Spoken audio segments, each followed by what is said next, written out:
आपल्याला रांगड्या कांद्याची रोपाची तयारी करायची आहे. आता इथं पहिलं अगोदर टाकलेलं होतं एक पायलीभर रोप. तिथं पावसाने खराब झाला, पूर्णपणे खराब झाला. म्हणजे जास्त पाऊस झाला, नेमकी घोडे उजरत टायमाने धो पाऊस झाला आणि रोप असं म्हणजे माझ्या मध्ये धोपटावल्याने गेलं म्हणता येणार नाही. तर ज्या शेतामध्ये जास्त गढूळ पाणी तयार होतं पावसाचं, तिथलं मोठं जरी रोप असेल ते खराब होणार म्हणजे होणारच. हा माझा अनुभव सांगतो. त्याला गण प्रयत्न केले, ट्राय केला, पण गढूळ पाण्याच्या पुढं कोणतंच औषध काम करत नाही असं मला वाटतं. बारीक रोपासाठी छोटं रोप होतं, घोडे उजरत होते.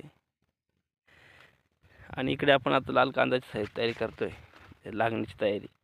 दुसऱ्या शेतात पण सारे पाडून ठेवले आणि इकडे पण सारे पाडून ठेवले. आता इथं काल थोडासा पाऊस झाला, त्याच्यामुळं दांड ओढायची राहिलेली आहे. तर बैलाच्या साहाय्याने दांड ओढणार, त्या शेतामध्ये बैलांच्या साहाय्याने कल्टिवेटर म्हणजे थोडी फणणार, पांबरे साहाय्याने फणणार आणि नंतर बेड वाढणार. पेरलेला कांदा तर आपला छानच आहे. शेतकऱ्याचे काय अनेक प्रयत्न संकटांना सामना करावा लागतो, पण जो हरणार नाही तो शेतकरी.